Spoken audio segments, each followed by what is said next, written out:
Yo, what it do, yo? First and foremost, happy holidays to everyone as we get ready to close the year out, prepare the year out.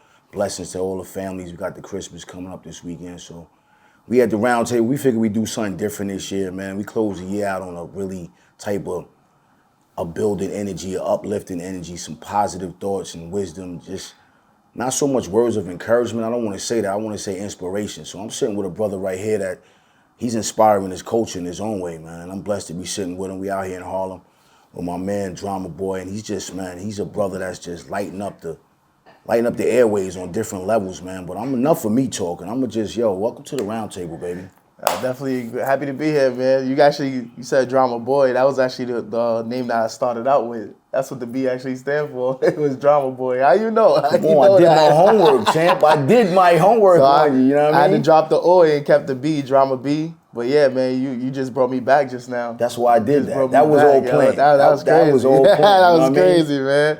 Brought me back to the beginning. Exactly, because it brings you to where we at now. Yeah, man. You know what I'm saying? The B is, the B is I'm busy. Yeah. You know what I'm saying? The B is but the bullshit. Yes. You know what I mean? Well, welcome to the show, King. Happy holidays, you and your family, man. I thank you for the opportunity, man. First and foremost, man, I'm blessed, man. My guy, Jay Lorenzo, my guy, Jeff, man, through the alley-oop. So we here. You know what I'm saying? And we're gonna talk about it, man. Let's talk about you, Drama B. What's going on, baby? Well, before I get into that, I definitely gotta say shout out to Jay Lorenzo again because that's my dude right there. That's you know the what coach. I'm saying? Yo, for real. That's Coach J, not Coach K, Coach J. Coach J. You know what I mean? Facts. You need some inspiration, you go to him too. You know what I mean? Like I get a lot from him too. Definitely, man. So it was a blessing. Yes, to even be here. And that's why we here, because he gave me the call. I said it was a no-brainer. The call is no-brainer. I don't care if you're telling me he got little sandball. Yo, I'm coming. You know what I mean? It's just, that's what the coach. I know what the coach is bringing to the table, man. Yes. But let's talk about the journey, man. Let's talk about the beginning. Like, where did it all start at? Where you from? I'm from the Bronx. Okay. From the Bronx, New York, from High Bridge. Okay. You know what I'm saying? I was from young. My mom always told me I was gonna be an entertainer. You know what I'm saying? Because I used to dance through all the Michael Jackson dances, Chris Brown dances, and all that stuff. Learning music videos, and every time the camera came on me, like my uncle Wayne, he would have the camcorder, just recording. I'm over here every time he's on me. You moving. You active. You active. Yeah. So that happened from young. And I always kept that with me. You know what I'm saying? Okay. Like an entertainer, probably gonna be an entertainer. I didn't understand what it was at that time, but and you were entertaining back then, though. Yeah, man. I did a lot. So coming into rap, like I wrote my first rap at like age 11, but that joint was like horrible. I'm not even gonna recite that how horrible it was. Right. But who inspired you? Coming from the BX, you come from the home. Yeah, definitely. Shout out 50 years. Nah, definitely. Shout out to 50 years. TV inspired me, really. I wanted to be on TV, you know what I'm saying? Okay. When I turned on BET, when I turned on MTV, all of these different networks, I just seen how cool the music videos were and things like that. I'm like, yo, I want to be like that, you know what I'm saying? I would see myself, like when it's dark outside and you in the house and you turn on the light, you can see a reflection in the mirror and in the window. Yeah. Man, I used to grab like a little microphone, just practicing and stuff Right. like that, sing Like other every people's other songs. teenage kid. You know what I'm saying? Sing other people's songs, imagining like the crowd is out there and everything, and it was just really practicing. Yeah. Getting ready for what you was really called to do. Yeah, but I didn't even know that. I just enjoyed it. That's you know what made it the blessing, though, King. That's definitely. what made the blessing, because it was organic. It wasn't like, yo, we doing this as a way out. Yeah. It was just you feeling the energy. Yeah, but I give it all to my moms though, because the childhood that we had was even though we grew up in like impoverished neighborhoods and gun violence and all that stuff, it was still like she still gave us leeway. Like, hey, I had two other brothers. We all go outside together. Okay. You know what I'm saying? Play basketball. I was the one, grabbing a skateboard and, different from everybody else in the hood. Like, right. I'll grab the skateboard. We're doing backflips and everything off swings and stuff like that. I was just having fun. And that's what my mom really wanted us to do, is have fun as a child. Right. And regardless of the surroundings, we still gonna be kids. So it was weird because although maybe the neighborhood was bad, I always saw it as a fun place. Right. You know what I'm saying? Because we kids. We innocent, though. The park, the basketball courts, what? It's me, ice cream truck, everybody's ice cream outside. Truck, go to your friend's house and everything, bikes, you know what I'm saying? All that other stuff, that showman, that other shit, we don't really see that as kids. Exactly. And, that's why I always say my childhood was great, even even in the place that I was at, it didn't That's matter. dope. You know what I'm saying? I Because respect that you knew that. that's a perception right there. You know what I'm saying? We start to see the good. It's like you do better. You know what I'm saying? Like, so You push to do yeah, better. you push to do better, for real. I like the way you worded that right there. Yeah, you push Now, to do were you better. the baby out the batch? Nah, middle. Oh, you the so Middle yo? They child. always say the middle child is the different child. They always say the middle child is the different child. Is that true though? Yeah, I guess so, because I was the middle child between my brothers, and then middle child between everybody. So I was just a middle, period. So basically, you was already built for all this. Yeah. You had everybody around you already. Then the stage was already set for you, Yeah, King. it was set, but I'm not gonna say it was just set for me. It was set for us all, because my mom gave us all the opportunity. That's dope. You said us all. It was a stage for us all to take advantage of. You know, Was Pops in the crib? Nah, he wasn't really in the crib, but it's all love. God rest his soul. You know what I'm saying? Right. Love is love. It was. Moms did what Moms she did did. what she did. You know what I'm She's saying? the GOAT. Yeah. And I say that because you know what I mean? At the end of the day, 3 young men in New York City at that time and place, and still giving y'all an opportunity to enjoy New York City, that's a blessing. Yeah, I wouldn't just count out my father, because at the end of the day, I don't know the situation that happened. You know exactly. what I'm saying? So We it's not like, going, you know what I would mean? still say that my father is still the GOAT too. You know what I'm saying? I respect because that. at the end of the day, I don't know what transpired in order for him not to, be there. There's always 3 sides to the story: the mom, the dad, and the truth. So it's like, the truth will always, and Right. I don't know that. So it's like I can't just, you know what I'm saying? I had to get out of that, because I Right. used to be like that, where it's like I didn't like my dad. Oh, my daddy's not there, and da da da da. But it's like, you know what? He probably wasn't there for a reason. Like, everything happened for a reason.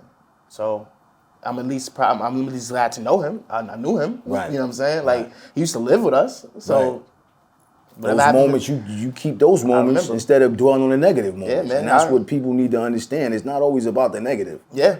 It's about that, you had it, even if you got to know, there's people that don't know who their father is. I'm one of those. You know, I'm so- adopted. See what I'm saying? Yeah, see? You ain't know that. See, I didn't even know that, I'm man. adopted. I never saw my mother or my father a day in my life, so they could walk past me, but I wouldn't. But I was blessed. Yeah. Instead of being angry, I was blessed to say, hey, I got these 2 parents that gave me everything. Yeah. So maybe it was a reason. So I understand what you're saying, King. Yeah. So I come from that. You gotta just appreciate what you have, who you know, and go from there. And that's what I always carry with me growing up. You know what I'm saying? Like a certain emotional attachment to life itself. You know, so so it's like I look at people, even if they doing bad, I'm like, yo, I can see the good though. I can see where you could go. You know, Right. because we're not built to stay in one place. We're human, you know what I'm saying? We're human beings. Like we're supposed to elevate. We grow because we go from boys to men. Exactly. So if we grow from boys to men, how are we still in the same? We can't be in the same place, because you grew. So Physically. your mind gotta grow too. But that's where the shortcoming gets Yeah. at. But we gonna chill on that for a minute before we break the ice. We gonna chill on that. Let's talk about your career though, man. You said you started rapping at 11. Your first rap was trash. Like I said, who inspired you to want to rap? It was, to be honest, it was my brother, to be honest. Okay. Because he started rapping. Shout out to him. Yeah, MSO. He go by Lucini Bucks now. Okay. But he didn't want to really do the rapping, but he had the skill to do it. And so I was like, you know what, I want to do that joint too. I want to see if I could do it. And I had my younger brother who always told me, he was like, yo, you trash. Yo, you garbage. You garbage. It's always one brother. Yeah, it's always one in the family. But that helped me though when I first started my career, which was in July 7, 2009. Okay. I went to my brother. We was watching Danny Phantom on the TV station, and then I was like, yo, you want to make? I'm fresh out of high school too, so I'm like, yo, you want to make a label? Like, we got YouTubers here. Like, let's make a label and just go on YouTube and just put out music and stuff like that. And my brother was like, okay, cool. Because him being my older brother, he always was there for me. He skateboarded with me, played ball with me. Even though he didn't even do those, he didn't really like to do those things like that. He did it with but you. he did it. You know what I'm saying? And he always still tell me to this day, like, you my little brother. I gotta support you in that and everything that you do. You know what I'm saying? So whether you trash or not, he supported. Yeah, he supported. He actually helped me elevate too. So we did the record label. It was called Phantom Records with 2 S's on YouTube. And we got it started. We named it Phantom Records because we watching Danny Phantom. I was like, yo, Phantom Records, let's go, It's man. a no-brainer. Let's go. Make it happen. So it all started with beats first. You know what I'm saying? Because I wasn't technically rapping at first. I was into the music, just into the music, the beat production. Because I was using FL Studio since like 2007. Because if we backtrack a little bit before the music career, the rapping career, right, I was already doing like this light feet. I was dancing. Okay. And so I was making beats for Light Feet. You know what I'm saying? So I was already in that space of using FL Studio. Fruity Loops it was called at that time. Right, Fruity right. Loops I'm 7 familiar with it. and things like that. So I was already in that field. And so coming into 2009, from 2007, I was like, I don't want to make Light Feet beats. I want to make rap beats. And so I wanted to elevate. Yeah, I wanted to elevate. And so what I did was I was, I, in a sense, did remakes of beats. Of like, first I started off with little whack beats, but then I started doing remakes to understand the patterns of kick drums and the where the snare goes, where the hi-hats go, how many hi-hat rolls are there, like what's the pattern. So I remade like Lil Wayne, We Be Steady Mobbin'. I remade a lot of Lil Wayne joints because he was really out there, you know what I'm saying? And so when I started making those, you know, it was getting attention though. A lot of attention, hit 1 million views and things like that. It was just going. I'm like, oh snap, I gotta keep on doing stuff like this, you know? Started remaking other beats and things like that. But me remaking them, I understood how to create a melody, how to create the drums, the bass to go with it. And this producer from Sweden, because I was, man, it's a whole story, man. As I'm promoting my YouTube channel, I was very strategic because I'm like, all right, it's a high population in the United States, so it's hard to get. At the time, YouTube had these trophies, these little gold things, right? Top 10 subscribed on in the United States and things like that showed those goals. And I'm like, okay, how can I approach this in a different way? I was from Germany. You know what I'm saying? To get those badges, to get those things, I changed it up. I'm from the UK. I'm from different places. So they look at you as a UK artist. Yeah, when they seen that, people most subscribed, top 10 most subscribed in Germany. People from Germany would click. Because they want to see who's this new kid from Germany. Who's this guy? You know, so I'm just switching it up. Next thing you know, I have somewhat of a fan base from all around. You know what I'm saying? Like all around the place. So I linked up with this guy named JV. He's from Sweden. And he was like, yo, bro, I want to teach you how to make beats better. And I was like, okay. And so he kind of taught me how to, like, what kind of kicks to use with bass, what kind of bass goes well with certain melodies. And he was just teaching me all from Instant Messenger. It was what is it, Microsoft is the iMessage. What was it called? Oh man, they still got it out though. It's like an Instant Messenger though. But he taught me from there. You know what I'm saying? So it was going really back cool. and forth. Going back and forth words. Just reading them and I'm just understanding what he's saying. And then, you know, it was... I got a question, though. Yeah. Now, and I'm saying this to the audience out there because sometimes we get so caught up and not understand what the message is right here. The message that you just told him is not be afraid to switch up the game. Yeah. But it's not like when I say switch up, he didn't sell himself short. He just reinvented himself somewhere else. And a lot of us are not doing that right now. We're not reinventing ourselves. We just staying in this one pocket and wondering why we can't get out that pocket. Yeah, you have to look for open opportunities where not everybody is at. For instance, if you're going to sell a product, you have to look at what is a problem that to solve, right? But if you're in the same market of solving a problem as 1 billion other people, then your stake could technically be low. But if you find a market where it's like, hey man, I'm selling tripod legs. No other company is selling tripod legs. Like, it's, you know what I'm saying? Like to go on any tripod or something like that. Right. Now you're in a whole different market, a different lane of a necessity that people need.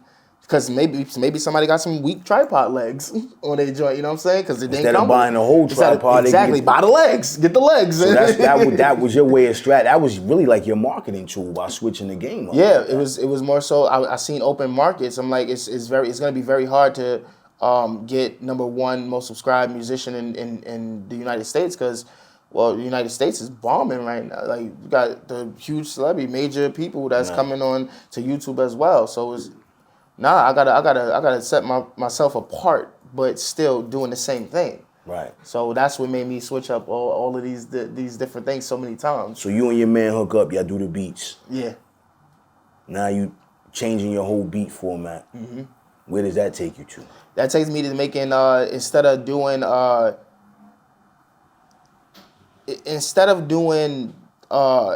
remakes so much, I was making beats like type beats, Gucci Man type beat, Right. Lil Wayne type beat, Soulja Boy Your own type signature beat. beats now. Exactly. So I started to do that. Was you trying to sell them? Was the understanding. goal? Now I hate to use the word try. Was you striving to sell them? Not at the time, no. Okay, I was just all about like, I gotta get these views. I want people to see these joints and just see what I'm bringing to the table. Because my whole thing was I operated as a record label. So what I wanted to learn was, because I looked at the whole list. I'm like, okay, I gotta learn production.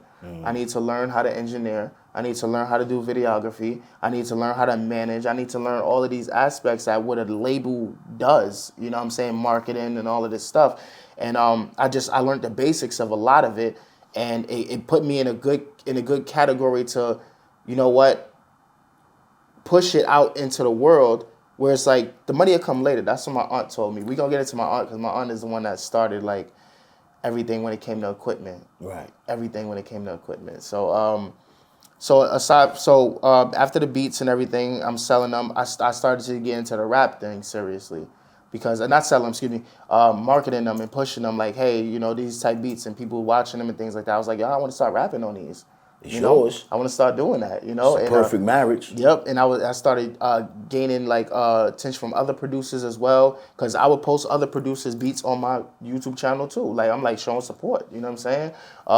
The whole, which was another smart marketing plan, because it's the collab. Like we just And it was like the dancers and stuff like that, because that was around the time that the jerk was out. You know what I'm saying?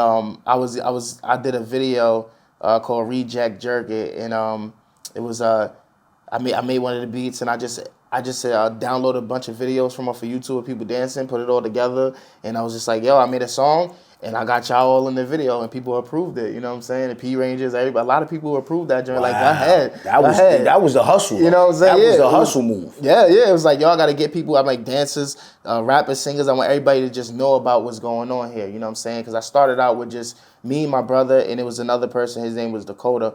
He went by Lacey, Life as I See It. And he was the one person that could like really rap. Like, you give him a dictionary, he's rapping and he's killing it, bro. Gave him ramen dictionary, just making sense with everything that he rapped. I'm just like, yo, dang, like I could learn from this person. But anyways, getting back on topic, so I got into the rapping after that, and I started. It was cool at first. I'm doing remixes here and there of other people's stuff, like the rappers and everything, and my like I said, my younger brother is telling me I'm trash, but at the same time he giving me hints and everything. Yo, you could say a line like this, try a line like that. You know what I'm saying? Because the music he listened to is straight bars. You know what I'm saying? Like he listened to a lot of people that just rap. Me, I was really into the musical aspect, like just the overall like hit songs. That's what I would really listen to, like hit songs.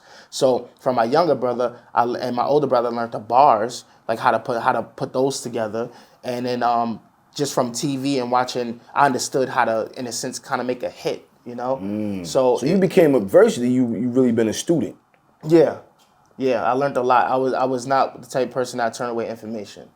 Like if anybody was trying to teach me something, I was there. I was learning it. I was 10 toes down with that. Wow. So going from there, like I said, now aside before me doing like the rapping stuff, my aunt had called me and she said, I see you got a little label. Her name was Ali Ashaba. God rest her soul. You know what I'm saying? She called me on the phone. She was like, you really want to do this? I'm like, yeah, this is really what I want to do. Because she gave me some time before she even called or reached out to me. She wanted to see if I was really serious about it. She wanted to make sure. Because, we as kids, we passing, it's a phase. Yep, exactly. So she seen I was serious, and she's like, all right, cool. So what do you need? And I was like, I need a microphone. I need a mixer. I need a MIDI keyboard, da-da-da. Next thing you know, deliveries is coming to my house. You know what I'm saying? Like, knock on the door. I was so excited about it, getting a microphone and getting all these things, you know what I'm saying? And my mom had bought me like a camera for Christmas, and so I was able to record the videos that I did and everything for YouTube, and yeah, it was my aunt. My aunt said it was only two stipulations for her buying me equipment. One, she wanted to be on the gospel side of the record label, which I agree with. I'm like, great, why not? Like, let's do this. Like, always give praise to God. You know what I'm saying? Yeah, like, without him, we wouldn't that's even be just in what the it is. building today. You know what I mean? You know what I'm So saying? that's, For you real. know, And then the second that's a one, no-brainer. she said, you see that I'm giving you all of this? I was like, yeah. She said, it's not about giving it back to me. It's about paying it forward. That's what she instilled in me. So it's like, She said, do for paying me, it forward. paying it forward. Like, Wow. what I do for you, I want you to do for others. Yeah.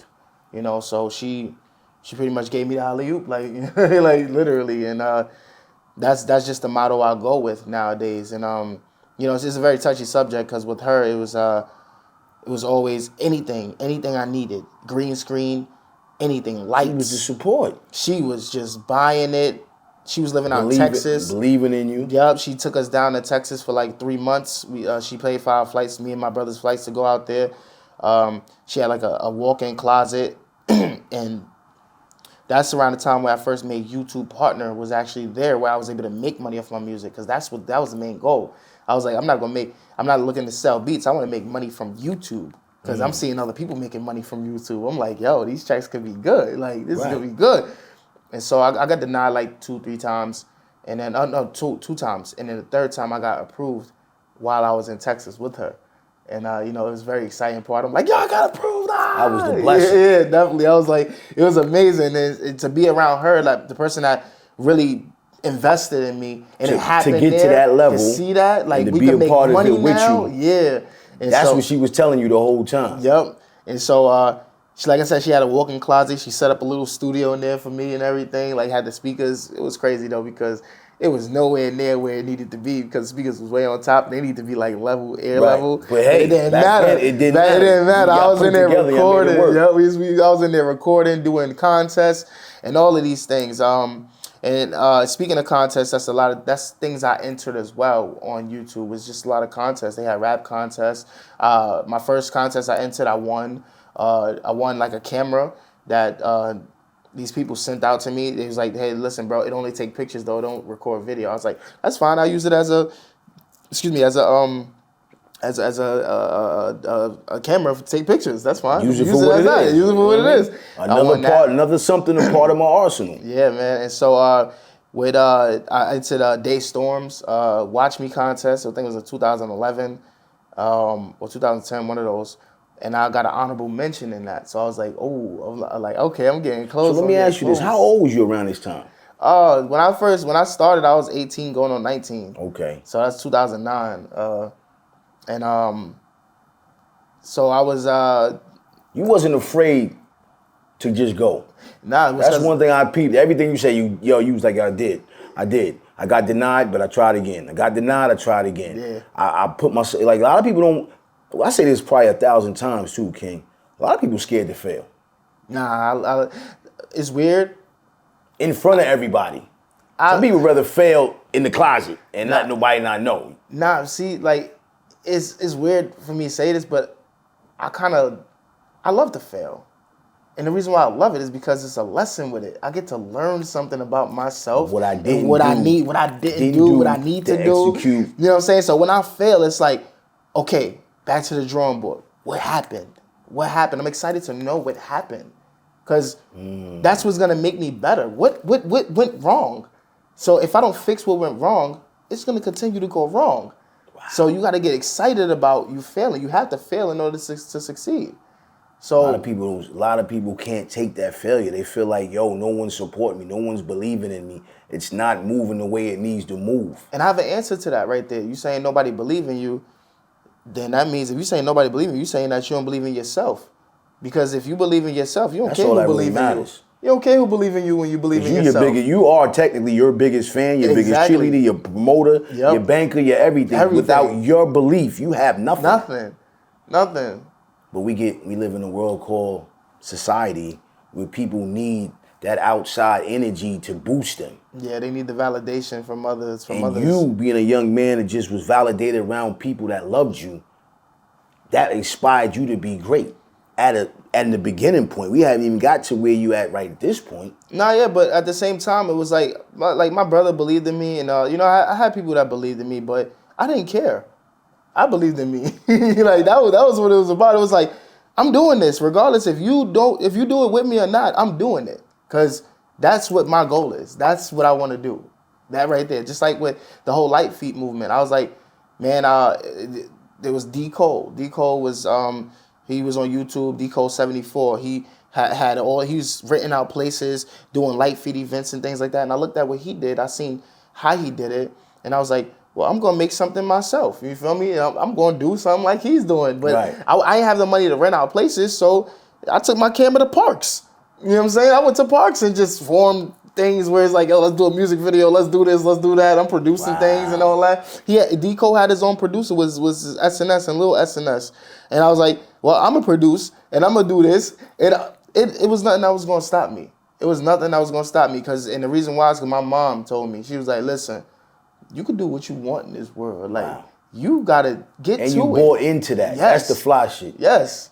And I seen the ability. I'm like, yo, if I popped off with getting light and everything and people dancing to my music and all that stuff, I know all the top people in light feet, then music, I could do that shit too. It's all the same thing. It's just dancing, it involves with the rapping.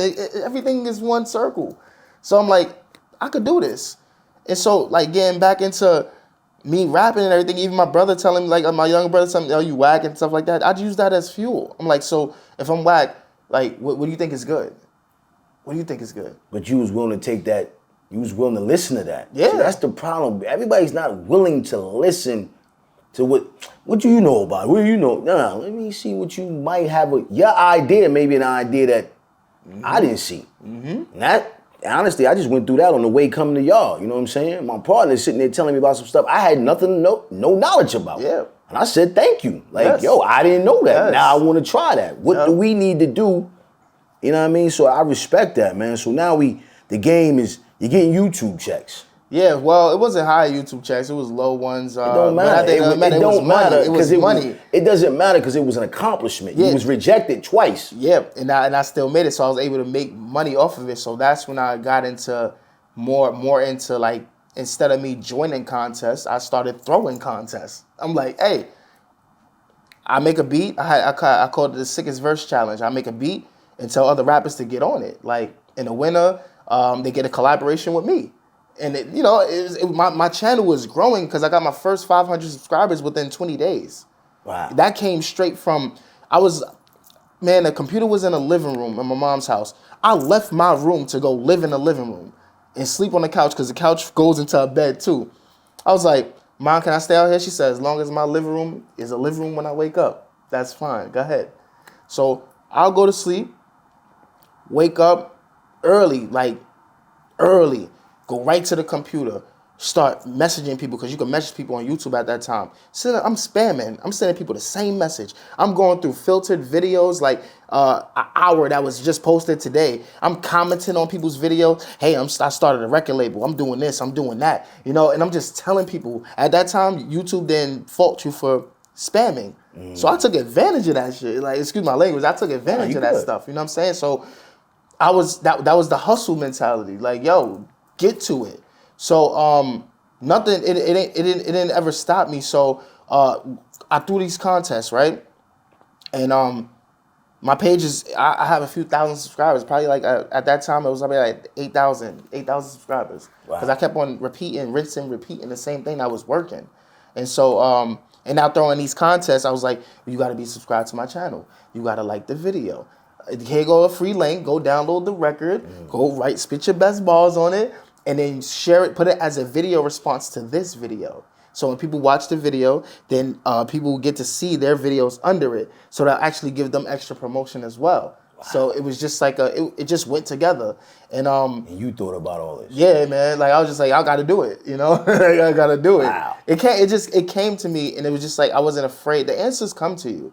It's just whether or not you are willing to do what it takes for the outcome of that answer. You know what I'm saying? Right. Like, because, for instance, it could be a podcast thing, or, you know, that you have, it just came to your mind probably. You ain't really hold on, I gotta think hard about this. Nah, that's exactly what came, happened right? with this. And what happened? You said, I Conversation. gotta get a cameraman, I gotta get this, I gotta get that, I gotta do this, gotta do that, gotta get a place. You know what I'm saying? That's when the thoughts come. That idea was always gonna come to your head. You're right. It's too. up to Damn, you. I never looked at it like that. It's up to you. The way the brain works is crazy, man. It's like it's like a waterfall, so you can turn it on and off, hot and cold. Yep. Like it's amazing. So as I'm throwing these contests and people are enjoying it and everything, it's all coming together. And then people's getting collaborations with me now because they won and all these things. It's and growing. Yeah, man. Then I entered one contest. It was the King Ice contest in 2011, right? Entered it. I didn't win first place, but King Ice was like they're a jury company that provide jury for like celebrities and their music videos and things like that. Like it was amazing. So the main prize with that was that you get a custom chain, and I was like, I want a custom chain. I want my own thing. And so I entered it. I didn't win though. I won I think it was like 4th place or something like that, and it was like an honorable mention. But they seen the potential in me. And so they was like, hey, Drama, I want to invite you into the Team King Ice rap team. And I was like, let's go, let's do it. So you still won, technically. Yeah, I still won because the King Ice rap team, they got sent jury. So I was like, it's not a custom piece, but it's it's something. Right. It's something that's from a company that I entered their contest and I won even though I didn't win first place. It's all right. And so I got sent this jury and stuff like that. Exactly. I got the opportunity to connect with a business. And that was my first brand deal, literally. And I didn't even understand what I was in. You know what I'm saying? But I was just going with the flow. So King Ice rap team, it's crazy because they found out that I produce as well. I'm running a contest myself. And so it went from me just being like a regular person that's in the King Ice rap team to me now producing for their rap contest. And also being the leader of Team King Ice. It went from, I elevated so fast in that because I showed them like, yo, let's do this, da-da-da, what you need. They put me on World Star Hip Hop, they put me on the front page of their website, everything, like, it didn't matter. All from your hustle. All from the hustle, bro, and that's why I always respect King Ice to this day because, they took a chance on me and I ain't let them down, and they ain't let me down. So still today, we still got a good relationship 10 years later. Wow, you know what I'm that's saying? a blessing, man. I Shout still out to talk them, Juice. Yes. Shout out to them. Yo, shout out to Kong, man. Kong, man, he's appreciate the opportunity. That's a blessing. Yeah, man. Within itself. So when that happened, bro, I was just like, yo, I really got something here. Like, I want to keep on just doing it. I wasn't even worried about getting signed or anything like that. That was my next question. Yeah, I wasn't worried about that. Was you ever chasing the? Nah. At first, when I first started my YouTube, I was like, I want to have a record deal with like Interscope because Eminem was on Interscope, and I felt like he was a dope MC, like really really dope, like the way he tongue twists. Because my aunt, like I said, she grew us up on Bone Thugs and Harmony. Okay. You know what I'm saying? So Crazy Bone, Lazy Bone, Busy that Bone, whole flow. Yeah, exactly. So, I was always into the tongue twisting thing, and Eminem was doing that too. So I'm just like, yo, he's really dope and everything. And it was just I wanted that, but then I was like, nah, I'm bigger than that. I'm bigger than a deal. It didn't. I seen the bad side of deals as well, because there's always positive and negative. We're batteries, bro. Where there's a plus, there's a negative right there. Where there's a negative, there's a plus right there. So any situation, there's a plus and a minus. But I seen the minus, and I'm like, I didn't want to go through kind of like that kind of situation where it's like, I'm young, they throw me a bag or something like that. I spend it on shit that I'm not supposed to be spending it on. Now I owe money to a label, and then I'm stuck in that contract until I can recoup that. But now that I'm stuck in a contract because I spent recklessly and stupidly, if my records is not doing good, I'm now not a high priority. So they're not going to care about it. It's going to be very tough for me to recoup. You know what I'm saying? So very, very tough. So I wasn't worried about that. I was like, I'm just going to get it on YouTube. Like, I was just going to get it on YouTube. And so I just continued, right? now I have this connection with King Ice. I'm getting jury. People looking at me as like, yo, he's that guy. He's that guy. You know, I'm getting known. I'm getting noticed outside and things like that in my own borough, even downtown Manhattan. I'm getting like people's like, hey, you drop a beat. Da, da, da. I'm like, oh snap, this is kind of cool. It wasn't a whole bunch, but it was like it was enough. It was enough. You was happy. Yeah, it was. I was very, very excited and very happy and grateful. Yes, very grateful, and to the point where I was even speaking to your cameraman about the camera that he has, and the reason why, because it just threw me back to when I first got my camera. My YouTube check paid for it. My mom, I would give my mother money for, helping her pay the rent and things like that. And I said to her, I was like, Mom, can you not take nothing from this check that comes from this? It's come from YouTube. I'm getting about $1,000 from here. I'm like, I want to put it into a camera. And I went and I ordered a Canon T2i because that was a popular camera across YouTube at the time. It came with a 18 to 55 millimeter lens, regular standard kit, right?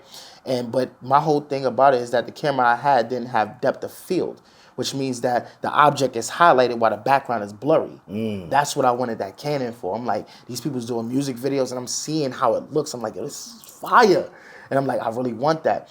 So I used my YouTube check to actually get that camera to further the career, what you see visually, because YouTube is a visual platform. Right. So it's like what you see gotta be inspiring. It gotta make somebody want to watch. Somebody's gonna watch this whole thing, not just and then go to the next. Exactly. So aside from, I kept on going, kept on pushing, and I entered a contest in 2013.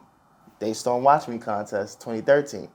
I did my verse, my verse and everything. I still remember the verse. It was like, since I've been rapping and trapping, attacking beats with massive lyricism, they asking how did I become a factor? I'm after massive boys and girls just meet me after class and I can show you classic math like counting money stack by stack. It's like I ain't balling. I'm just hungry for more than the average rapper I'm eating, so cause I can finally afford it.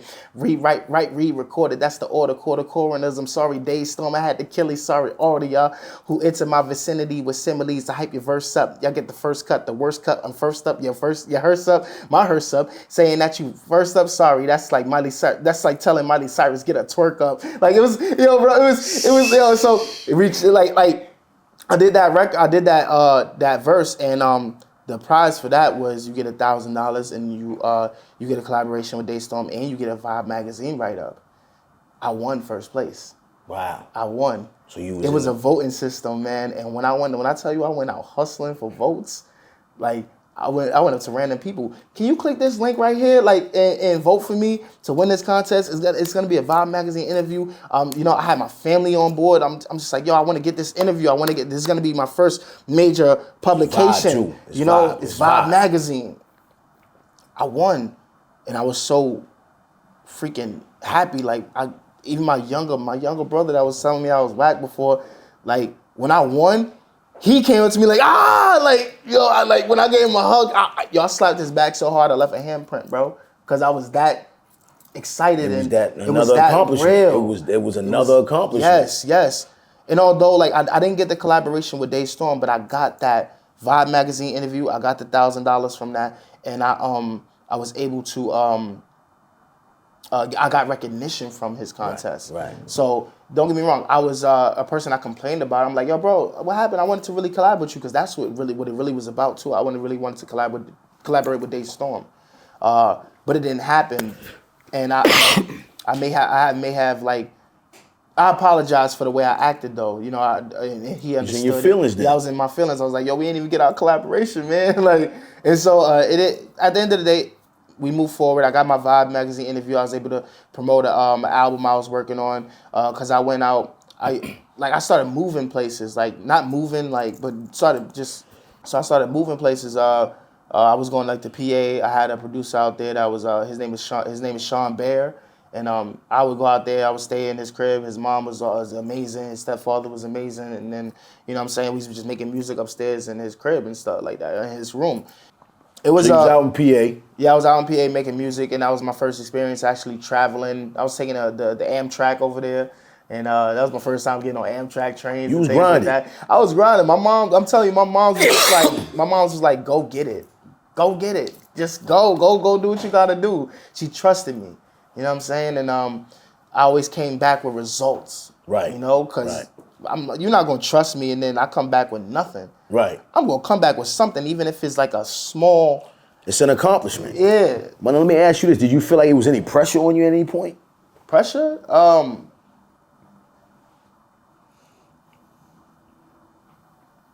I wouldn't say it was a lot of pressure on me, and the reason why I don't think it was a lot of pressure on me is because I was just having fun. Okay. This thing was just fun. When it's something that you love doing, it's not a job.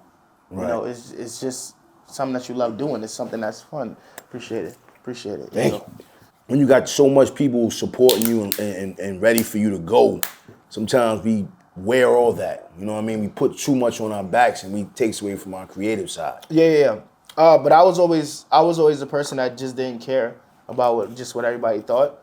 I was just more so of I know the lane that I want to, go in and what I want to do. Like, it was another strategy that I did as well. Like, for instance, like the Asian community was rising on YouTube heavy. Like, you had D Pride, you had Timothy Delgado, you had Lil Craze, you had Jargon. There was so many people that was rising on the Asian community on YouTube rapping. They was getting millions of views on their remixes, hundreds of thousands. Can't forget J-Roz as well. They was growing. I'm just like, yo, I want to work with them, and I would tell them, like, I would reach out to them and be like, yo, I want to get a collaboration with y'all. I wouldn't hear back from them, right? And so what I decided to do, I was like, you know what? I got to work with who they working with in order to get in touch with them. So the people that they was rapping with, I started contacting them. That's how I got to know Jargon. Jargon connected me with Lil Craze, and I was able to do a record with him and put it on my mixtape. Wow. You know what I'm saying? I still didn't get a collaboration with a lot of other people, but that was the main person I wanted to collaborate with, and I'm still cool with to this day. Is Lil Craze. I'm still cool with Jargon. You know what I'm saying? You was never afraid to build relationships. Nah, man, you can't be afraid to build a relationship. We humans. All it is having a conversation. But it's pride, though. Everybody's not ready to hear. Everybody's not ready to A, hear no, B, not get a response, and C, like, yo, they ain't messing with me. But that's the mindset. The mindset gotta be, I didn't hear from you. I'm gonna hear from you. whether you like it or not, I'm gonna hear from you. It might not be now. It might not be next week. Might not be next year. But I will hear from you. I will. And having that mentality, you're gonna build up to the point where it's like, yo, you gonna hear from me and I'm gonna hear from you. But I feel like that's what separated you, though, from a lot of other young up-and-coming artists. A lot of young up-and-coming artists, want to be a part of something. So they want to go run to the label. Yeah. We live in a society, everybody wants to be a part of something. You say, you know what, you're going to be a part of my shit. Yeah. I'm going to be the leader. But that goes back to what my aunt had told me as well. She was like, and this is something that's very, very crucial even to me today. She says, mind you, she's dropping so many gems for me, right? But she says to me, don't go to labels. Let the labels come to you. And I'm like, why? She's like, because when people come to you, you control the negotiation. Yes, you do, because you got something. You control it. You got complete what they want. Complete control. Exactly. What you want is going to happen when they come to you. So, I always take that into consideration. That's why I wasn't really just going after labels. Let these people come to me. I'm going to build up a company. I'm going to build up a foundation where it's like, you want to be a part of this. And when you come to me and you're like, yo, I want to be a part of it, I'm not that person to be like, nah, F you, da, da, da. You know what I'm saying? Like, let's make something. Let's make some music. Let's make something happen. You just got to be, you know what I'm saying, good. And even if you're not good, because there was this person, his name is D-Lay, right? And he had hit me up on Facebook. This was around 2015. I don't know, we fast tracking forward and going back and stuff, but it's just a lot that went on. Because you had a whole career. Yeah, it's a lot that went on. So, his name is Cody. He go by Delay, right? D3LAY. He had hit me up. He was like, yo, I want to do a record with you. And I listened to his music, and I'm just like, yo, bro, this is not like really what I want to participate in. You know what I'm saying? But I said to him, listen, I could charge you and do a verse and all that stuff, and then don't promote your song. But I want you to get better. Get better, and I'll do a collaboration with you for free. He went and did the work. We friends to this day. Off of just him wanting to collaborate with me and me not taking that, yo, give me $1,000. and I got you. And then don't promote the record because I feel like it's not up to par for what we, you know what I'm saying? So you changed the narrative. You just pushed say, him to be greater. Yeah. And then kept your word. And now look what happened. Yeah, that's the same thing that my aunt, like I said, my aunt told me, pay it forward. Pay it forward. Don't cheat people. Give and it shall be given unto you, really. Yeah. It's like, don't cheat people out of something, out of money or anything like that. Just help them be better. If it's not something that it's not up to your standards. You was once them too, though. Yeah, you were once that individual. Exactly. Remember, I didn't get hit up, but I didn't get responded back to a lot of these people. Right. So it's like you already know. Exactly. Instead of being a sucker and playing that game, you elevated the culture to the next level. Yo, that's fire. And a lot of cats don't do that. They always try to be. I ain't gonna say try to be. I feel like sometimes cats piggyback off what happened to them, and they kind of use it sometimes every now and then. Yeah. Let's piggyback off of this though. I wanna see where you was at during these times. Your career is flourishing. You're doing your thing. The pandemic hits. Oh, you talking about 2020? Yeah, the panty hits. The best year of my life.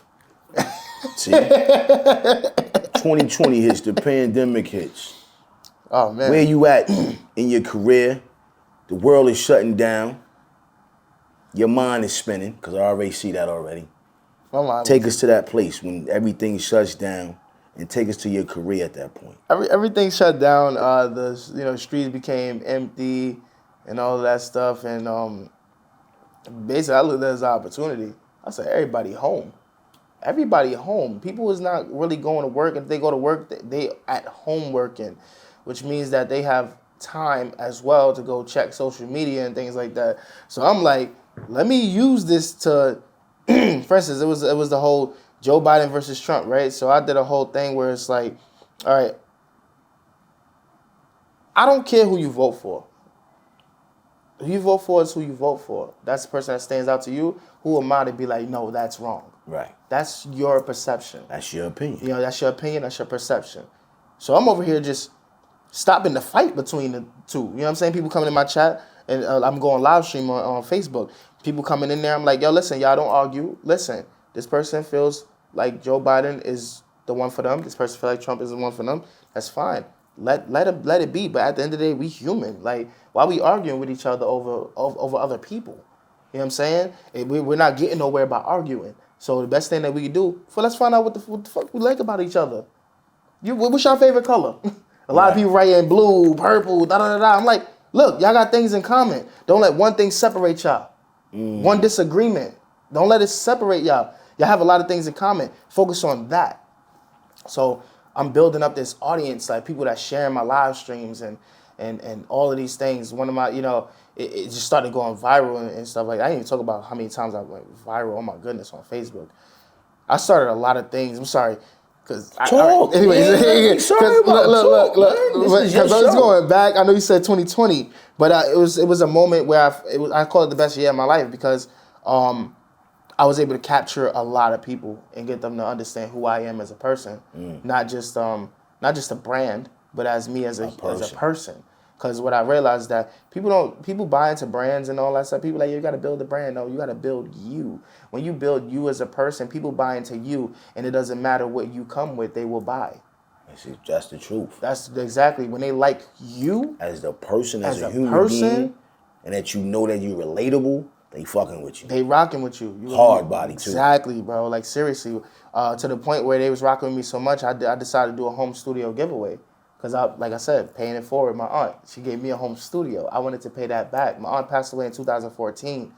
And it was one of the saddest, she had lung cancer, one of the saddest moments of my life. I actually watched her deteriorate, like seriously. Like, it was very, very bad. So it's like, I was like, I want to repay what she's done for me, what she gave for me. She gave me a home studio, literally. I was able to record at home. I ain't had to go to no studio, no nothing. I'm doing all of this in my mom's living room. Blessed too. Yo, for real, man. Like literally, to be honest, this was the hardest times, and the reason why is because there was so much activity going on in the house. Mind you, it's five kids in the house, and so me recording, tough.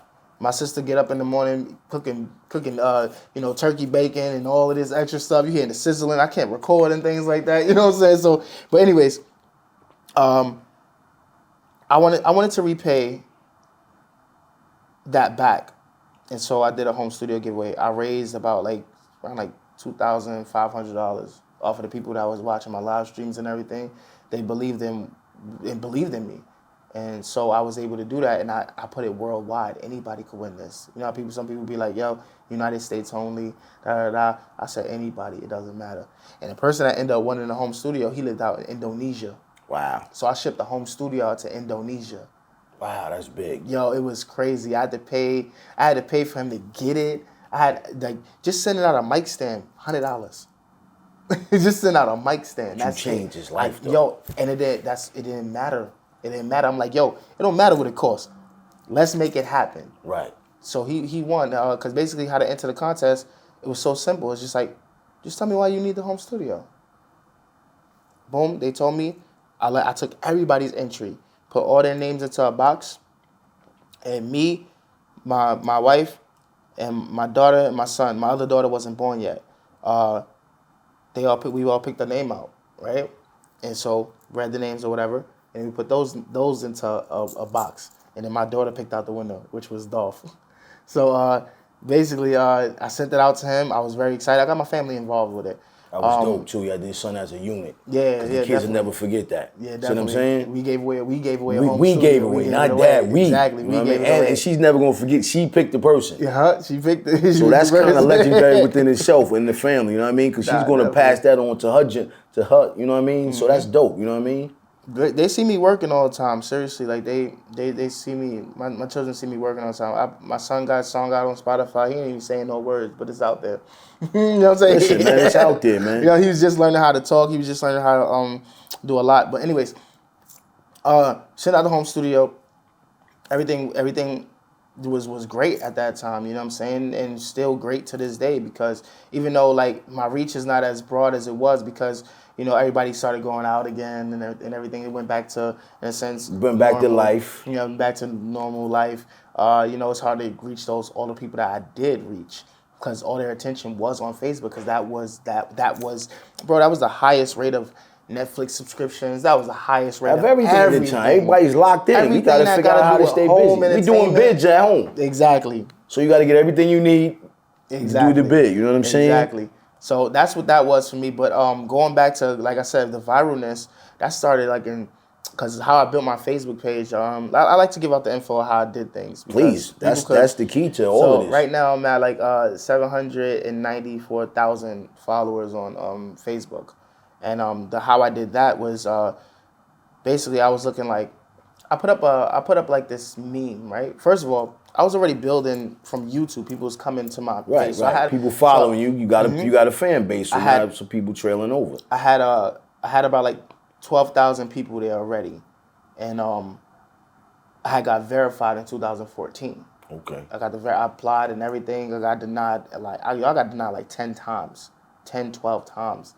But I ain't stopped. Like, yeah, I'm like, y'all got a Vibe magazine interview. That's articles of incorporate. That's articles of everything. Like, come on. They finally verified me, and I'm like, all right, cool. Now they're going to take it even more serious. So I'm a person, I like to laugh. I like for people to laugh. I posted a meme. They was like, kids today will never know, right? Right. And I had put up a picture. I put up one picture I saw, screenshotted it, put it up myself. And it skyrocketed. Crazy, bro. Like, when I say skyrocket, it went wild. Okay. Let me make one. There go the mind. There go the wheel. It's like, instead of me taking from anybody, let me make one. Okay, kids will never know. Today, kids will never know about Recess, the show. You know what I'm saying? Like, I put the picture together, had the apps to do it and everything, and I put that one up. I'm talking like 5,000 likes within like, I'm not even playing, right? Like, give it like 30 minutes. 5,000. I'm like, yeah, these going viral. It's this hashtag that I'm putting on there. Made another one. Kept on doing it until it ran out, right? Now my numbers is rising because people are seeing these joints and subscribing to it. They following the page because of it. So I'm like, okay. I started promoting battle rap because I watch battle rap. I'm like, okay, Smack is releasing these battles. These battles is 50 minutes long. What's the way I can make it shorter and really get people to see what was the battle about, but still giving Smack 30 the recognition like That from my it- page, yeah. making a cross promotion kind of. So I would take the videos, download it, and I would just look for the best bars where the crowd is reacting crazy. And I seen that because somebody else had did that. You know what I'm saying? Somebody else had did that, and I was like, you know what? I could do it, but I could do it in a different way. I make it even shorter, 4 minutes, 3 minutes, and you get to see like the best bars that happened in that battle. In the comment section, there's a link right there that you click to watch the full battle. Right. So these I'm uploading these battles, and people are getting they like these battles getting millions of views, like literally millions of views. It all started with Jazz the Rapper versus Official, because I was like, it was like a pay-per-view type. It wasn't pay-per-view. So you took the hottest ones. Yeah. Okay. The highest battle, like the real ones that was really like the like it's just The like, elite yeah, ones. the elite ones. And Yeah. you broke it down broke it down and made it easier, but you also allowed it to be the fact that, yo, that's I smart thinking. I was sending millions of views to the Exactly. company, like literally. So because I was away, I was like, I don't want to get copyrighted for this stuff. I wanted to make it work for them.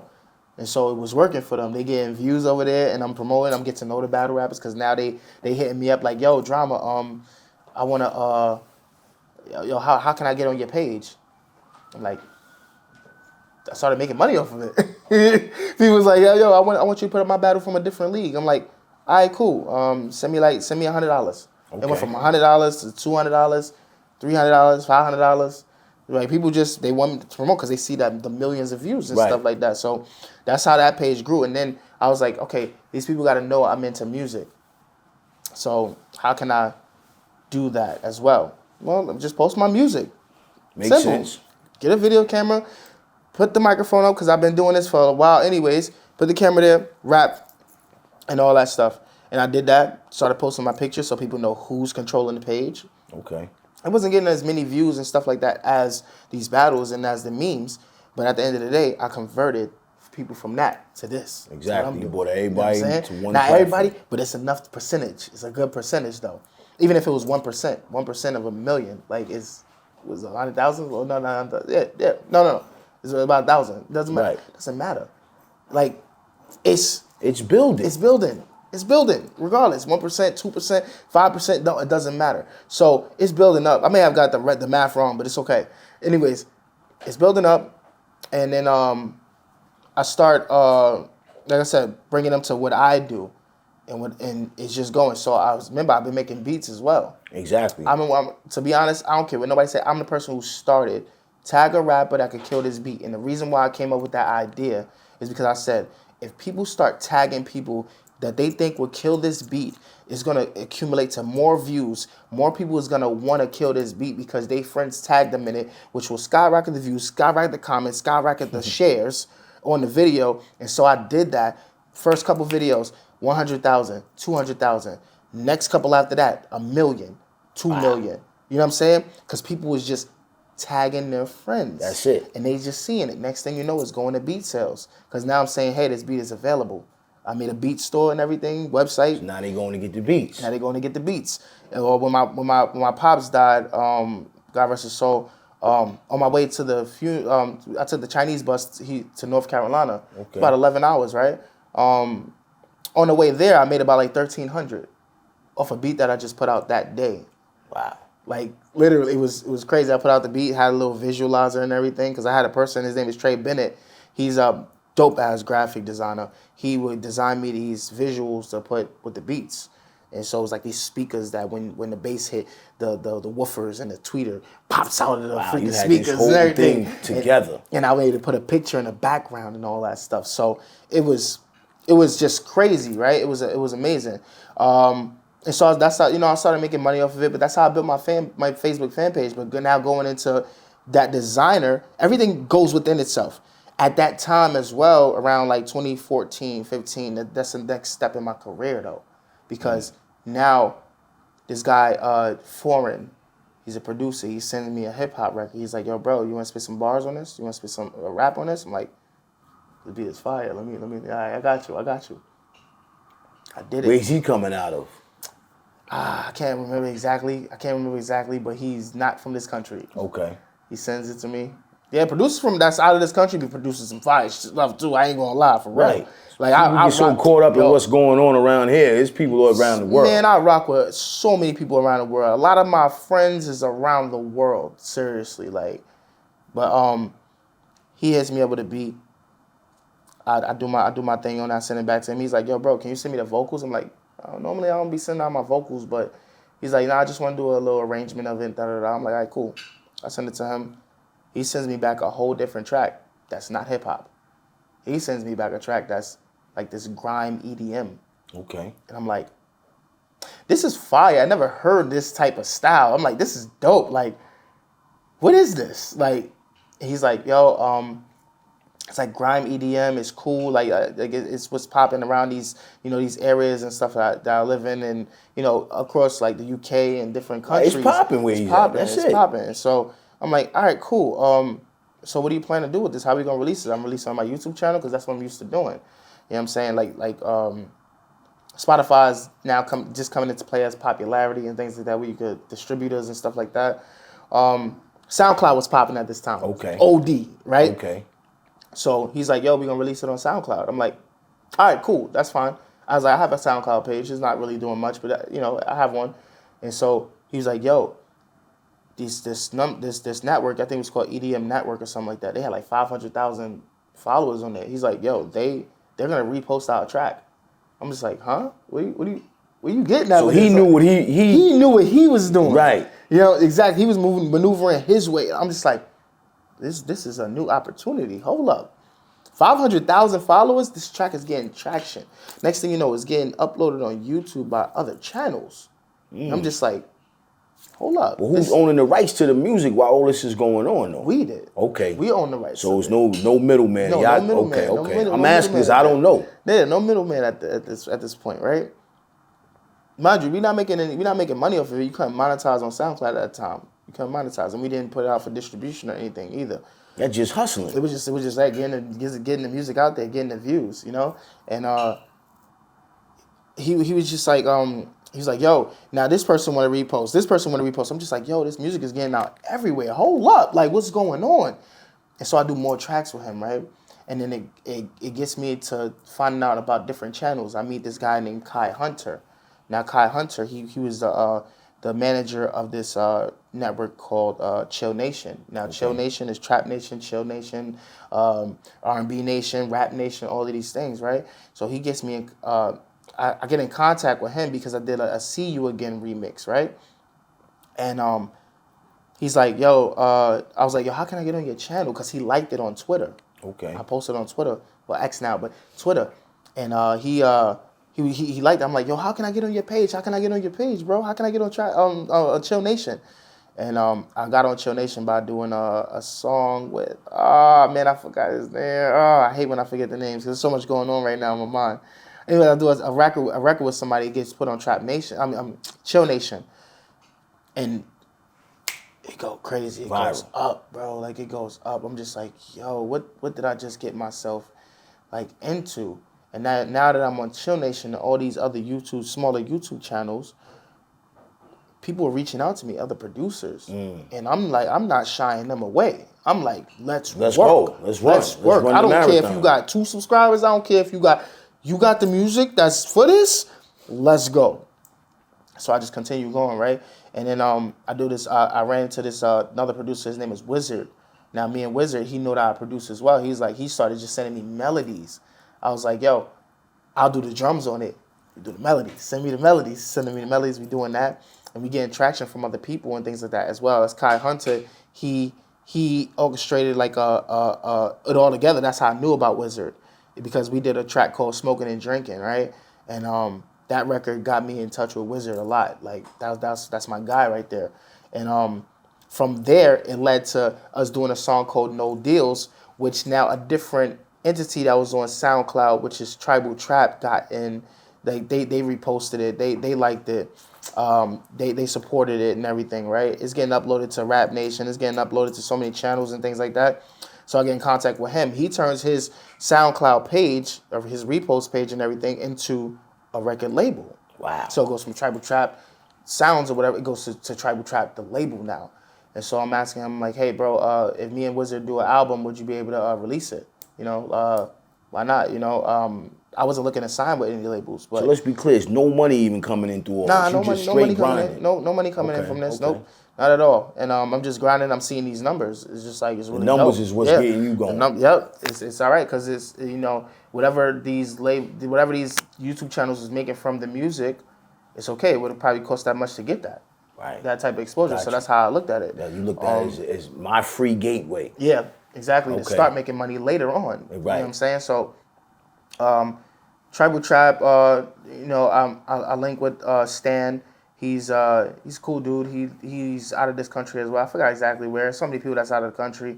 Netherlands, I Another believe. thing, you was never afraid to make connections. No, never Your afraid, bridge bro. and your tidal wave just It just is what it is is. endless. Yeah, it's just but like, you're yeah. smart though because you're outside the box. You're not staying stuck. Yeah, it's like new opportunity come. It's gonna open a different gateway. Why not like open different gates? Why just stay with one gate? You know what I'm saying? Open up all the gates, kick down all the doors. Wow. Wow. Wow. And the doors are just opening and they just keep opening. for real. And it just keeps going. It's a domino effect. Yeah, you knock on the door, it's gonna be a little crack in there, kick that shit open. Like somebody gonna peep and see like what's happening. So with Tribal Trap, I get into this. He's like he'll release the album if we do it. When we finished the album, he recanted that. He said no because the label's going in a different way. And I'm like, what's going on now? He tells me what's going on. He's like, I'm doing more of these records with drops. Now these drops is like a build up, and then boom, like a crazy drop, right? So I'm like, okay, cool. Who's the producers that you looking to work with? He linked me to a few of the producers. I'm like, all right, cool. I'm gonna work with them. I was like, all right, cool. I need them big drops. That's what you're looking for your label and everything? So we'll Let's make it happen. Let's make it happen over here. So that's when I realized, you don't need to be signed to release songs with labels. I could be free and just let my songs be released by them. But I'm free to do what I want. You know what I'm saying? You're not bounded by any contracts not bounded or by any any contract, terms. and the music is doing good. You know what I'm saying? So we released some records. He connected me with one of my good friends, Scan. It was Tribal Trap's. Me being on Tribal Trap that connected me with Scan. Now, who connected me with Scan that reached out to me? Scan's manager at the time, his name was Tom Dern. God rest his soul too. He had passed away.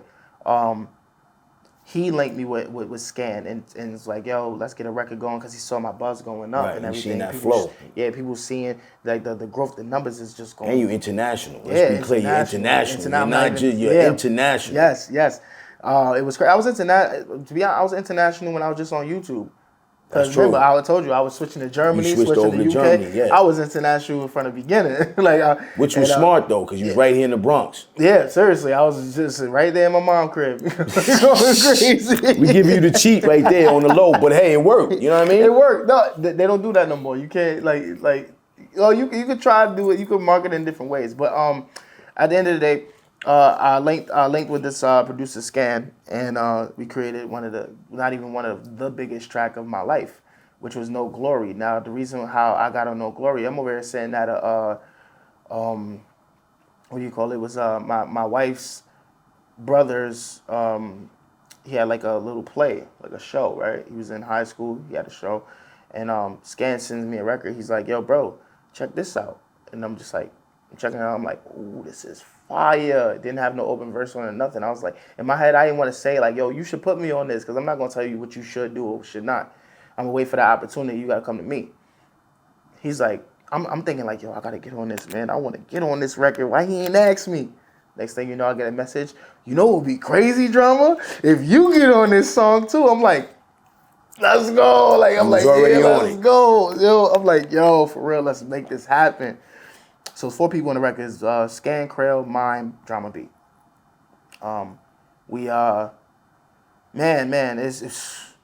It's crazy. It was crazy, man. We released that right now. That record combined streams around every platform and all social medias. We talking over 600 million. To this day. To this day, man. So let me ask you this. I seen you post your plaque. Yeah. Congratulations on that. Nah, thank you, bro. I appreciate it. Congratulations on that. And the thing about it is that you know, a lot That's of not from that. from what? From with the glory. That's part of it. Okay. That's part of it. Okay. And the thing about it is that even people probably don't even know to this day. Like, I never got a RIAA plaque. Those plaques that's hanging on my wall, I made them. I made those. I hit up a designer and I said, hey, I'll need you to design me a plaque because at the end of the day, I'm not getting RIAA and all these things because it don't qualify yet. But I deserve a plaque. And it all started with my fans though, because before I designed my own, my fans bought me my first plaque. Wow, Off of that's Etsy. fire. Off of Etsy. I was like, I never got a plaque for anything that I've done. I've gotten millions, streams, everything, and I have not gotten anything because it hasn't qualified for a plaque yet in the United States. So my fans are just like, yo, we gonna donate for you to get a plaque. And so they donated. We hit up a designer on Etsy, and they did it. And next thing you know, I'm like, you know what? I'm hitting more milestones, more goals and everything. And I'm just You like, deserve yo, that anyway. I want plaques on my wall. I want them on my wall. And so, you know, I designed them. Just like, not designed it, but I went and I rewarded myself. I paid the designer for the design and everything. And I went to Staples, had that shit printed out. Went to Michael's, got the picture frame, and I put that shit in there, hung it on the damn wall. Now, some people may say you fronting. I ain't fronting. Those are real numbers. That's the difference. That's the difference, man. It ain't Men fronting. lie, women lie. Yeah, Numbers don't. Numbers don't lie. So it's like people say what they want, you know, because at the end of the day, you can see that it's not a plaque that's RIAA or anything. Right, you're not fronting and making an I'm not RIA fronting. play. Yeah, You're making your own personal And I made plaque. it a statement as well when I put up the plaque. If you read the description, it says this is not from RIAA. Right. This is something, you know, I This make is that. my plaque. This is my joint. You feel me? And I'm making sure like these plaques is up because these are real numbers. These is real numbers. Give it to them. 42 million. Pop Star remix I did 500 million. Wow. No Glory is 600 million right Wow. now. It's so much more. It's so much more, man. Man, I could go on my phone. I could show you right now what's going on. Wow. You really want to see? I could show you right now. Like, I mean, it's official. That's why we're here. You know what I'm saying? So, you know, that's what that was, and basically, I got those numbers. That's from EDM. You know what I'm saying? EDM records. Now, when we get to the hip hop side, people may be like, "Yo, but your hip hop, what happened to the hip hop stuff?" My hip hop stuff is getting placed. Excuse me. Let's talk about it, because I was going to get into that. Let's talk about it. Netflix. It's hip hop stuff in there. CBS, the show Bull.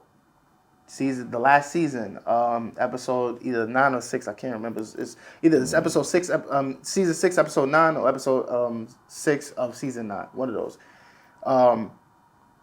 Played a record that's unreleased. Because I started sending music to this guy that I got the connection from Tribal Trap. He was like, yo, this same guy's interested in your music. I want to connect you. He connected me because he could have been a middleman and just saying, yo, Drama, I'm gonna facilitate what's going on here and I'm gonna get a percentage of it. He was like, nah. Stan was like, no, I'm gonna connect you with the guy himself. He wants to speak to you. Connected me with him, and we still working to this day. So my hip hop is mostly just getting placed in sync and stuff like that. And then I met this producer. Speaking of sync, his name is Beat Smash. Now Beat Smash, phenomenal producer. He You ever heard? Not to cut you. Ever heard this guy named Plan B 85? Nah. 85 Plan B. I had him on the show. He's in sync, Varvin. He had a lot of placements too with BET and all those other things. So when you mentioned that, it kind of just brought me down because y'all all in the same circle. You know what I'm saying? Yeah, definitely. It was the sync stuff is a way to stay undercover but getting money because I'm the publishing checks. Okay. You know what I'm saying? When it's synchronized with TV and stuff, you get a publishing check off of that, and that's every quarter. So you get money up front as well. Well, you've been dropping some joints recently too, though. Some hip hop joints. Yeah, definitely. I actually just because I'm not gonna say I got tired of streaming. I felt like because like for instance, Spotify pays like 0.000 like 3, like you get a fraction of a penny for your streams, right? Right. And so I was like, I gotta find another way to make money off of it. And so I actually just released the album. It's not technically a release. It's weird because when you do it this way, there's no release date on your album. Is it out there now? It's out there now, but not on streaming or anything. It's on a flash Okay. drive that you got to order from me.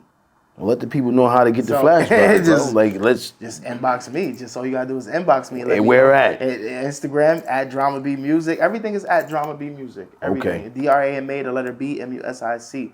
So how I did it with that was like I was like, you know what? I want to have a device where I can put my music on and send it out to the people. It's my first physical copy type thing.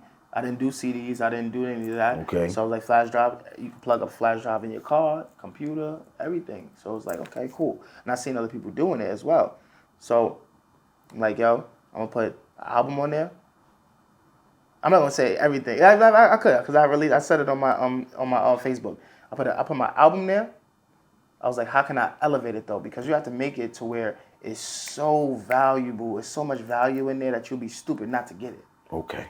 That's how you sell. Okay. So 23 songs on a folder. Another folder. 23 page PDFs of lyrics. You don't got to go out searching for lyrics. Thank you video. Also, with every 100 sales, I'm going to give away a home studio. Also, with every 100 sales, after the first 100 sales, you get to make money with me. How? I'm going to give you 33% for every person you refer. So if you refer somebody to get the album, you're going to make, now mind you, the album costs $40 because I'm not selling myself short. So album costs $40. You buy it. The 3 songs is bonuses pretty much. So each song aside from that costs just $2, right? You're not paying for the lyrics or nothing like that. Now, I calculated, I'm like, okay, 33.3% of $40 is $9.99. So you would make what I would be making on iTunes. Apple Music, like not Apple Music, iTunes, and when you buy records from the Google Play Store, $10 for an album. You can make that by just letting somebody else know to buy the album. Wow. Literally. It's a hell of a marketing strategy. Yo, I was just like, yo, I gotta make it happen. There gotta be so much value in there. So much value in there. Where it's like, I want to be a part of that. Right. And I remember when I gave away the home studio, how much everybody was just a part of that. And I'm like, you know what? My album, that's a way also to let it live forever. I want to give out 1,000 home studios. Right, because that's your legacy. That's everything. I'm going to ask you a question before we get ready to wrap this thing up, man. How'd you hook up with the coach, man? Oh, Jay Lorenzo. Crazy, man. So it was a baseball game. Me, this guy named Dom, Will Platinum. I had a song that's called Home Run. I still didn't release it yet. I was like, What's the video up? Get your got out and you in a slingshot running around the city. Oh yeah, that's another jewelry company that I'm sponsored by now. Okay. Hip Hop Bling. Well, before we get to, I'm gonna get into what you asked first. This song called Home Run I made, and I was like, yo, I want to do a video out in the baseball field. Like I really want to like make it really dope. So Dom calls up Jay Lorenzo. Brings Jay Lorenzo in. I meet him for the first time. Jay Lorenzo's already like, man, you know how Jay Lorenzo talk, man, I'm down with it, man. Like, you know what I'm saying? Coach. You know what I'm saying? The coach, he's like, yo, man, this is a good idea. I see his clothing and everything. I'm like, yo, this is fire, bro. Like, this is really dope. I see his shoes. He doing his shoes and everything. I'm just like, he's just down just to put in money for the baseball, like for the jerseys and everything. As long as his logo was on it, And we went out there, we made it happen. And from then on, I was just like, yo, this guy is like really dope. He just took a chance on it without even second guessing or anything like that. Just believed in it. And then, we started talking more about just life. And I was interested in his story and everything. I'm just like, yo, bro, you doing way more. Like, he said he's selling real estate. He doing so many things. He flying planes. I'm like, yo, that, man, that, it's like his drive, his energy, but his the aura. thing about it is that a lot of people that has a disability, and I put quotes on it because a disability turns into your ability, you know? Okay. He's in a wheelchair, but that wheelchair is his drive. Like, he whipping that shit. That's why we sitting here right now. Like, yo, he whipping that. It don't matter. Like, bro, he flying with it. His feet is off the ground. Like his book, man. He writing books. I'm just like, I'm so inspired by it all to where it's like I needed to just be around him because even it's not about making money off of him or making money with him. It's just like the being greatness that comes around. with Like, it. It's the aura. yo, you want to be around this guy, man. That's the coach, man. And then come to find out, one of my homies that I'm president of a label, it's called 1520 Records. Come to find out, he been mentoring the person that's the CEO. Shout out to Mike. Shout out to Mike, yo. He brought Mike with him to the show with me. Yo. When he did his show, he brought Mike with him. Yo, Shout out to Mike. And I knew Mike since I was young in Highbridge, like literally, because Mike he lived in 1520, but his grandmother lived where we was at. Excuse me, yeah. And so that's how I'm telling you that's how that happened. And then next thing you know, right, I get a sponsorship offer in a sense by Hip Hop Bling. I let them know about like my catalog and what I got and what I could offer, and so they was like, all right, let's work. And so I'm like, okay, I gotta do a music video for this, right? And so I hit up Jay Lorenzo. I'm like, yo, because Jay Lorenzo got the cars and everything as well. The whips, the slings. He always said, yo, Drama, hit me up if you need anything. I never took advantage of that. You know, I never said, yo, just hit him up like, yo, just for GP. Yeah. So it's like, I was mean? like, this is something good. I'm like, yo, Jay Lorenzo, yo, I got the song and everything. I wanna do this video for. You know, I want you to be in it. It wasn't even about the car. It was about getting them in it though, for real. Cause that's my guy. And then you know, he's like, yo, we could use a slingshot. We could use his other whips. He got the whips and everything. Toys. He got it. Toys R Us kids. Toys R Us. So, I'm like, y'all got the jury from them, everything, bro. Like, what's the name of this video? I forgot the name. It's crazy. I watched it twice. Timing. I was just running around. Perfect timing. Where y'all shot that at, in the city? We shot it right over here. We shot that shit right over here. And then we went to because that's the crazy part about it. I think it was the same day, if I'm not mistaken. Same day, right? Same day. We had we did the video in the daytime, right? And he said, you know what? We need to go downtown, man. I'm like, he's like, yo, you gotta understand, like, you gotta see the way people react when they come down there with the slingshot. I'm like, all right, cool. I'm like, I never did something like that. I'm like, he's like, you're gonna love it. You're gonna love it. All right, let's go. Next thing you know, we going down there. He like, yo, I got a camera person already coming down there to film. I'm like, wait, hold on, we ain't gotta. How? All right, cool. She come down there. She filming. I think it's a Block Talk TV, I believe, if I'm not mistaken. Sorry if I got it wrong, but anyways, she's down there filming us, and then I put together the video when I get home. But either way, it's the whole fact of Jay Lorenzo just saying, yo, let's do this, was everything. And I'm like, yo, we gonna put you as a collaborator, which is gonna have also Hip Hop Bling in as a collaborator, and A King, which is the League. That's the person that does my videos as well. So, mind you, we shot that joint with an iPhone, most of it. The ones where I'm in his slingshot in the daytime, that's with an iPhone. Wow. That's what my iPhone 13. That's what content that, bro. is everything. Yo. So and then the other person downtown, she used the Nikon. So I just mixed up the footage. But anyways, I was like, yo, we all gonna be a conglomerate, collaborated in the post. Right. So I was like, maybe that'll put you in contact with them as well. Them in contact with you. You never know. Anything could boil up from that. So we did that, and that shit is fire. Thank you. I appreciate it. Yeah, that shit was real fire, man. Before we get out of here, man, I want to touch on the subject real quick that I noticed you've been doing on your Instagram. You always speak about positivity. You always speak about uplifting. You always speak about growth. You always speak about, you know what I'm saying? Yo, what are we doing to be great? What are we doing to excel? What are we doing to be better? Yeah. You as an artist of many different things, I'm not even gonna put your hand in one pot, but you stirring up a whole different lot of pots. A lot of cats don't want to give you that. They just want to give you the artist. It goes back to what you said when we talked earlier about, yo, if they don't believe in you, they're not gonna believe in anything. Yeah. You feel, and I'm gonna say this, I know that's who you are, because I respect that, and I know that because it's organic. But what was that one idea to say, hey, you know, I'm gonna start giving them some positivity, some great information to drive them and excel them? Well, that started years ago. That started like when I was doing YouTube. Okay. Because I was telling people how to build their channels. Okay. You know what I'm saying? So you always been on that. I've always been on that. Even in my live streams, everything I've gotten people out of deals, like certain contractual deals. Because, like, for instance, I had this person, his name is Jules, right? He's a rapper. He was signed to a label. And I simply asked him, I said, okay, let me see a contract. He said, he didn't send it to me, but I said, how did you sign your name on the contract? I said, did you sign your real name or did you sign your artist name? Because a lot of people be signing their artist name. He said, I signed my artist name. I said, change your name. Change your artist name. He changed his artist name, and then the label's not going to get any more music from him because he changed his artist name.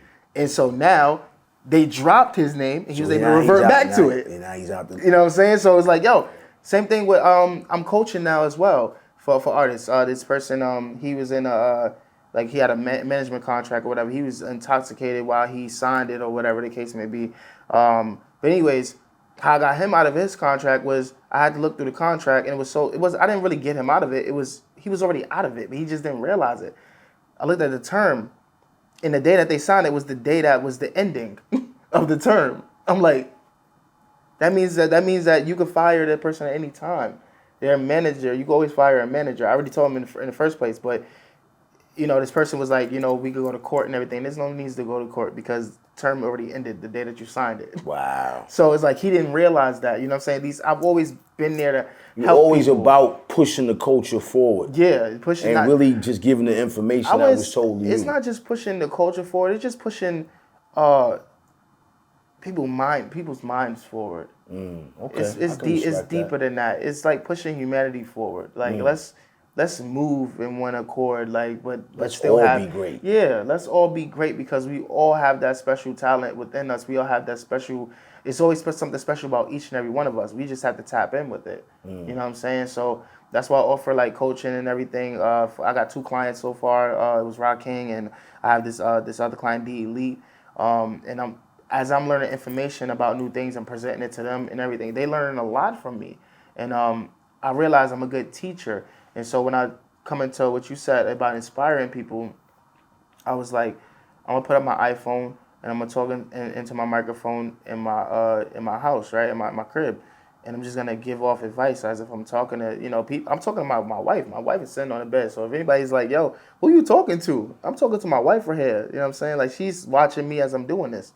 And so, you know, it's all about growth, you know. And even when you feel like you're not growing, you're technically growing still.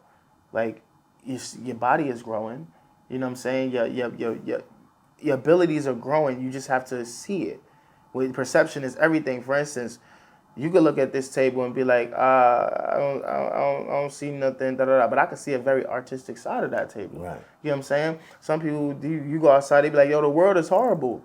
What are you looking at then? You see the beautiful. You see I the beauty, see the beauty out of it. I see the sky is blue. I see planes flying through. I see trees is up. Like, I see the beauty. Yeah, you can see the bad and stuff like that, but when you pay attention to the beauty of things, you start to see that more. Yeah. You know what I'm saying? Respect the value of it. Like, you could live it. You could live in a bad neighborhood. Like I said, as a child, I was in not such a good neighborhood, but it was still a good neighborhood though. But aside from all the violence and things that was happening there, It was a beautiful I saw place. the beautiful place in it. We outside Saw the having beauty out of the fun. ugliness. Yes, it's like, it's your perception. Your perception is everything on how you see life. So when I make these videos on my Instagram, my Facebook, you know, just giving them those quick 15 seconds, 20 seconds, you know, little shots of advice, I'm not doing that to be like, oh, I'm better than you or anything like that. I'm doing that to tell you, like, listen, man, like, you got something in you. You need to tap into that. You need to stop. For instance, if you continue doing the same thing, expecting different results, is this a definition of insanity. So why would you keep on doing the same thing that you know don't work? You know it don't work. You just praying that it's gonna work out of nowhere. No, you have to add different elements to that. That was You a feel jewel me? right there, champ. You gotta add different elements to it. Like, you doing the same exact thing. For instance, if you making music, right, it's doing the same thing making music, but if you're making the same type of music and it's not working, and you're just hoping that it works, it's chances are it's not gonna work. Even one little element could change everything. One little element. And that's in life too. Life, exactly. That's life shit. Exactly. One element can change your bro, whole fucking life. Simple. You wake up every day, you go brush your teeth. You brush with your right hand all the time. Try with your left. See how your day go. You might say that's my weak arm, but as you keep doing it, it becomes just... But your brain is processing that you brushing your teeth with your left hand. You're going to start moving different in that whole day. That whole day is going to be different. You started off with something different, yo. I'm telling you, man, you sleep on one side of the bed, sleep on the other. Switch. Instead of sleeping at the head of the bed, sleep at the foot of the bed. Literally just do different things, and your body, everything is gonna react differently. So it's not. Don't add the same element. There's so many elements in this world that you can add to it. You can even add people to your elements, and it's just like, why would you stay stuck on one thing?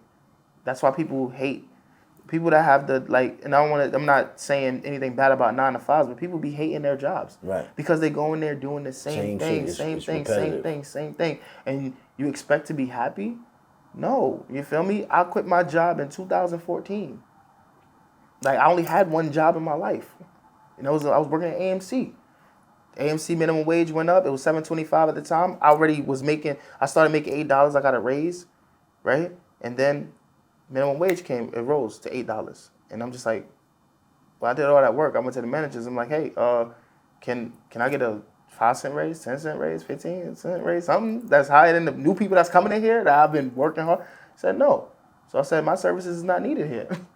And so I called my mom and I was like, hey, Mom, let me tell you about this story real fast before you go. I called my mom, actually I texted her, I was like, I can't do this job no more, Ma. It's just not where it's at. I just can't do it no more. She said, Brandon, I trust you. I said, I want to do music full time.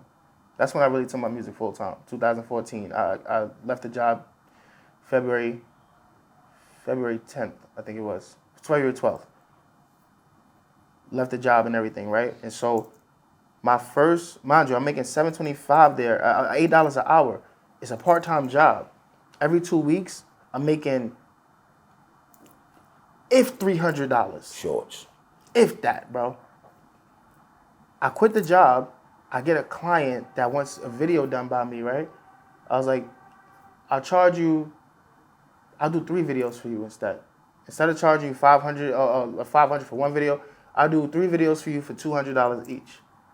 And you can come right to my crib because I got the black screen, the green screen, the white screen that my aunt gave me. Everything, you know what I'm saying? All right, cool. I got all the equipment and everything.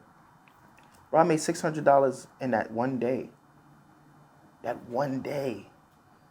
More than I made in 2 weeks working at a job. And doing something And I'm doing something that I love doing. Filming videos and doing all, I'm like, yo, this is the serious, that was the tipping point, man. That was where it was like, yo, I'm going full-fledged into it. Sorry, I didn't even talk about that. But that was a very important time. That was a great way to close because it's giving the people you believe in something. You stuck. You feel like you stuck at a 9 to 5. You stuck in that. You're built for greatness.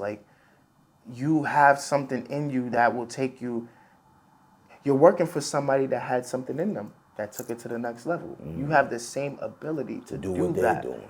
Exactly. You have the ability, and especially with the internet and everything nowadays, you can take it to new heights. You can sell things on the Facebook marketplace. I told my wife to quit her job. She got to experience what I experienced because she was a social worker. So she was coming home with, she did social work for 10 years. She coming home with all the problems. She's stressed and everything. I'm like, all right, babe, I'm making enough money right now. I was like, I could sustain things. Let me quit your job. Now she out here making products with me, bro. She making mugs. She making tags, bro, and everything, these different things, and we selling them to my fans, And it just goes to show. Now she's really into the business thing too, because she didn't think that she could do something else aside from social work. She was really into her family more so was get the job, go do this, and typical American fake dream. Yeah. So it's I showed her a different side, and it's yo, listen. You want money? Hustle to make your money. You go to a job depending on this job to pay you when you have everything in you to actually make something happen. Now, it's not going to happen in one day. It's not gonna happen in 2 days. It's not gonna happen in a week to get the week's check. It may not even happen in a year. But if your mind is just focused on the money, it's gonna take longer to come. When your mind is focused on the joy of what you're doing, time passes fast. Wow. Which means that money comes quicker. Because the time is moving fast. When you just think about money, you're gonna think about every time you fail. When you're having fun, it's just like, oh, man, I ain't do that right. Let me get it done. Let me get it right done and get over here. Time is moving. Next thing you know, a year passed. Next thing you know, you start making money. And then it's just like, oh, snap. Look what happened. Look what happened. We didn't realize how long it took. Exactly, man. Yo, that's a blessing, man. Yo, man, once again, man, thank you. Yo, I appreciate this. Thank you, man. My first podcast, my first one ever I've been on. And I appreciate you, man. And I appreciate being the first because this is legacy. I'm gonna remember this. Right. I'm gonna remember this. And this is going on to your kids, your Yes. wife, your family, your fan base. And yo. Thank real, you, man. Thank yo, you. listen, man. This is what it's all about right here, man. You know what I mean? As we close this 2023 year out, man, I want to say to everybody, we appreciate you, man, at the round table. The support, the viewers, the listeners, everybody that's tapped in, my guests, those behind the scenes, my camera guy, my running mate, my partner, man, and those that throw alley-oops to get great brothers like this to get a sit down, man. I'm blessed, I'm fortunate, I'm thankful, man, and Drama, let everybody know where they can find you at, bro, because you gotta be found, bro. Let them, whatever platform, let them know before we close out. Definitely. Every platform, Drama Be Music, everything. TikTok, Instagram, Facebook, YouTube, everything. Even my website, dramabemusic.com. Everything is aligned in one accord. So you look for Drama Be Music, you're gonna find me. Also, give me 1 second, cause I can actually tell y'all one more thing. Let me just make sure I got it right. You could also reach me. I believe it is. Oh man, sorry about that. Sorry, damn. Hey man, my bad. I'm trying to see what this is. I'll get it. I'll get it to them. I'll get it to you later. But I believe it's a phone number I could get you in touch with. Okay. But just hit me up. Email dramabemusic@gmail.com. Everything is Drama Be Music, and it was great. It was a great honor to be here and be able to just talk about my journey, because that's what I really wanted to do. I really wanted to get that off my chest for so long. My man, the coach, he threw me the alley. I'm here. We running with it. This episode's dropping before the year's out. We gonna close out the year with greatness. It's your boy, the voice of the culture. Love is love. We out of here, straight from Harlem. Drama B, the coach. We out. My man. God damn, bro.